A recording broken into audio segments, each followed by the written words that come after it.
दुर्योधन को क्यों मिला स्वर्ग?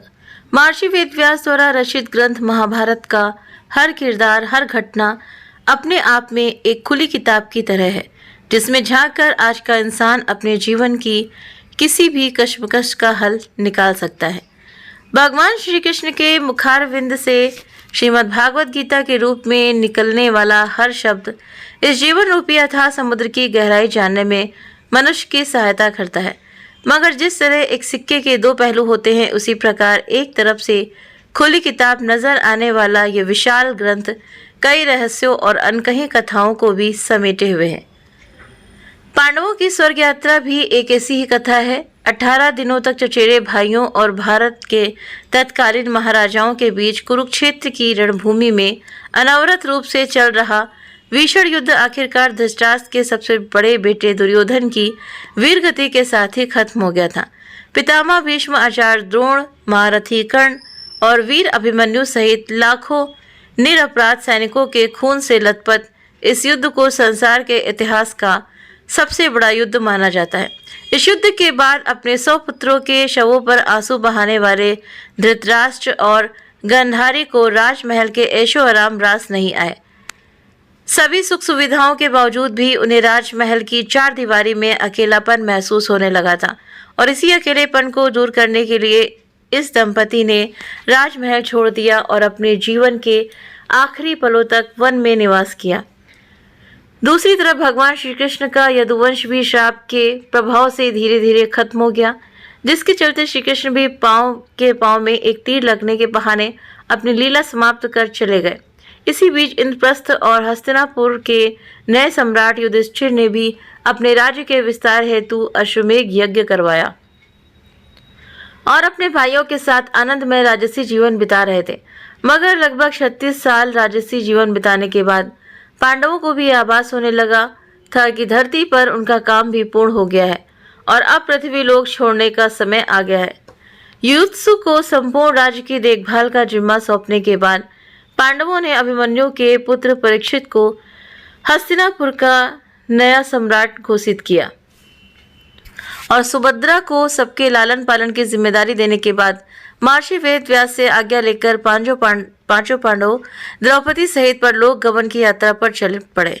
अर्जुन ने लोभवश अपने गांडू धनुष और तरकश का त्याग नहीं किया था और इसीलिए पांचों पांडव कई नदियों, पहाड़ों और समुद्रों की यात्रा करते हुए लाल सागर पहुंचे तो वहां अग्निदेव प्रकट हुए और उन्होंने अर्जुन से गांडू आदि का त्याग करने के लिए कहा, क्योंकि उनका कार्य भी तब तक पूर्ण हो चुका था। अग्निदेव को गांडू और तरकश देने के बाद पांडव अपने मार्ग में आगे बढ़े, जहां एक कुत्ता भी उनके साथ साथ चलने लगा था।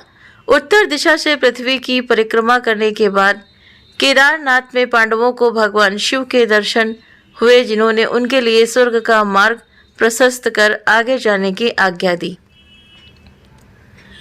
बालू से भरे समुद्र को पार करने के बाद पांडवों ने सुमेरु पर्वत के दर्शन किए और अपनी यात्रा में आगे बढ़ गए। बद्रीनाथ के पास सरस्वती नदी को पार करना द्रौपदी के लिए कठिन था और इसीलिए भीम ने एक शिला को नदी के बीचों बीच डाल दिया, जिस पर चलकर द्रौपदी ने सरस्वती नदी को पार किया था। कहा जाता है कि माण गांव में सरस्वती नदी के उद्गम स्थल पर आज भी वो चट्टान मौजूद है, जिसे वर्तमान में भीम पुल के नाम से जाना जाता है। थोड़ी दूर चलने के बाद द्रौपदी एक जगह पर लड़खड़ाते हुए धरती पर गिर गई, जिसे देखकर भीम ने युधिष्ठिर से पूछा कि द्रौपदी ने आज तक कोई पाप नहीं किया, फिर क्यों उसके साथ ऐसा हुआ। इसके जवाब में युधिष्ठिर ने भीम से कहा कि द्रौपदी हम पांचों भाइयों में से सबसे ज्यादा प्यार अर्जुन से करती थी और पक्षपात के चलते वो यात्रा के बीच में ही लड़खड़ा कर गिर गई हैं। ये कहकर युधिष्ठिर ने द्रौपदी को देखे बिना अपनी यात्रा जारी रखी, जिसमें उनके साथ 4 भाई और वो कुत्ता भी चलने लगा। थोड़ी देर चलने के बाद सहदेव भी लड़खड़ा कर गिर गए और अपने प्राण त्याग दिए। तब भीम ने युधिष्ठिर से सहदेव के पाप के बारे में पूछा तो युधिष्ठिर ने कहा कि सहदेव को अपनी विद्वता पर घमंड था, जिसके चलते वो अपने बराबर किसी को नहीं समझता था। सहदेव की इस दशा का यही कारण है। इसके बाद नकुल भी अपनी यात्रा पूर्ण नहीं कर पाए और बीच रास्ते में गिर गए।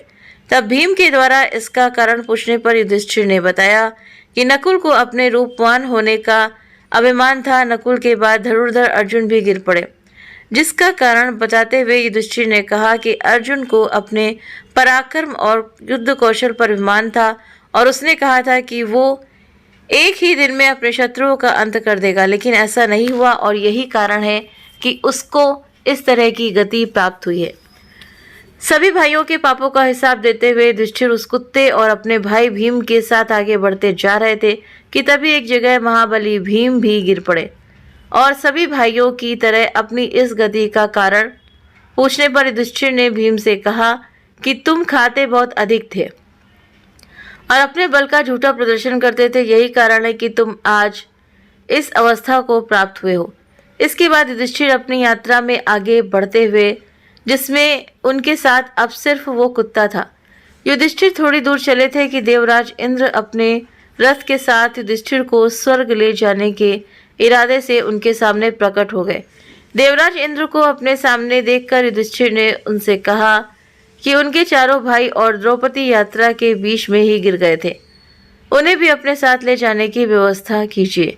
इसके जवाब में इंद्र ने युधिष्ठिर को बताया कि उनके भाई और द्रौपदी शरीर त्याग कर पहले ही स्वर्ग पहुंच गए हैं और अब आपको शरीर सहित स्वर्ग जाने का मौका मिला है। इसके बाद युधिष्ठिर ने इंद्र से कहा कि ये कुत्ता भी उनके साथ स्वर्ग जाएगा, लेकिन इंद्र ने इसके लिए मना कर दिया। देवराज इंद्र ने बहुत समझाने पर भी जब युधिष्ठिर उस कुत्ते के बिना स्वर्ग चलने के लिए तैयार नहीं हुए, तब कुत्ते के रूप में वहां उपस्थित यमराज अपने असली रूप में प्रकट हो गए। युधिष्ठिर की शालीनता और सच्चाई को देखकर यमराज प्रसन्न हुए और उन्हें आशीर्वाद देकर अंतर्ध्यान हो गए, जिसके बाद इंद्र और युधिष्ठिर रथ में बैठकर स्वर्ग की ओर चल पड़े। स्वर्ग पहुंचकर युधिष्ठिर ने देखा कि दुर्योधन भी अन्य देवताओं के साथ स्वर्ग में एक दिव्य सिंहासन पर बैठा हुआ है। युधिष्ठिर ने जब इंद्र से इसका कारण पूछा तो उन्होंने बताया कि दुर्योधन ने भले ही अपने जीवन में झूठ और अधर्म का साथ दिया था, लेकिन अर्जुन और भीम जैसे योद्धाओं से हिचकिचाहट के बिना अपनी हार को सामने देखते हुए भी उसने जिस बहादुरी से युद्ध किया था, उस पराक्रम और साहस की बदौलत आज उसे ये पद प्राप्त हुआ है। देवराज इंद्र की बात सुनकर युधिष्ठिर ने उनसे अपने भाइयों से मिलने की इच्छा जताते हुए कहा कि उनके भाई और द्रौपदी को जिस लोक में जगह मिली है, उन्हें भी उसी लोक में स्थान चाहिए। अपने भाइयों से बेहतर मुझे कुछ भी मंजूर नहीं है। इसके उत्तर में इंद्र ने युधिष्ठिर को एक देवदूत का अनुकरण करने को कहा, जो उसे उस लोक में ले जाने वाला था जहाँ उनके भाई और द्रौपदी मौजूद थे। देवदूत के साथ चलते चलते युधिष्ठिर एक ऐसे मार्ग पर पहुंच गए जहां बहुत अंधेरा था और चारों तरफ से बहुत बदबू आ रही थी। उधर गिद्ध मंडरा रहे थे और उनके आसपास मुर्दे पड़े हुए थे। रास्ते की मुश्किलों से तंग आकर युधिष्ठिर ने देवदूत से पूछा कि उन्हें इस मार्ग पर आगे और कितनी दूर चलना है। इसके जवाब में देवदूत ने कहा कि दरअसल हम असीपत्र नामक नरक के किसी मार्ग का भ्रमण कर रहे हैं और देवताओं ने उन्हें ये आदेश दिया था कि जब आप चलते चलते थक जाए तो मैं आपको वापस ले जाऊं। इसलिए अगर आप थक गए हैं तो हम वापस चलें। युधिष्ठिर ने देवदूत की बात मानते हुए जैसे ही वापस जाने के लिए कदम बढ़ाए कि तभी उन्हें दुखी लोगों की आवाज़ें सुनाई दी, जो युधिष्ठिर को रुकने का आग्रह कर रही थी।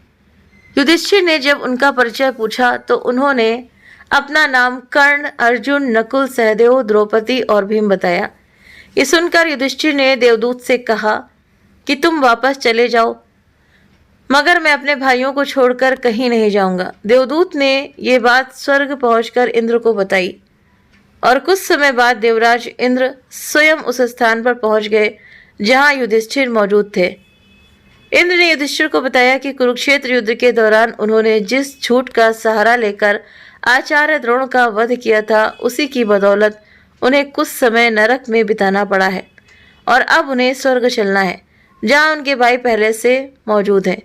इसके बाद युधिष्ठिर ने देवनदी गंगा में स्नान कर मानव शरीर का त्याग कर दिव्य रूप धारण कर लिया और उसी रूप में स्वर्ग पहुंच गए जहां अर्जुन, भीम, नकुल और सहदेव उनका इंतजार कर रहे थे।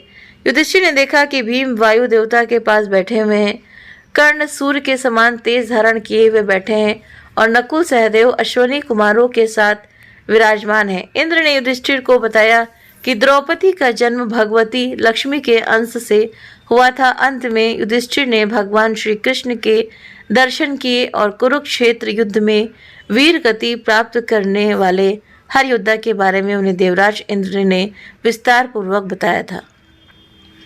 तो उम्मीद करते हैं कि ये जानकारी आप सभी को पसंद आई होगी, ये कहानी आप सभी को पसंद आई होगी। वीडियो पसंद आया हो तो वीडियो को लाइक शेयर सब्सक्राइब करना ना भूलें। आप अपने कमेंट करके भी हमें ज़रूर से ज़रूर बताएं। आप सभी स्वस्थ रहें, खुश रहें, मस्त रहें और नेक्स्ट वीडियो में नई जानकारी और नई कहानी के साथ में आप सभी से मिलते हैं। Thank you.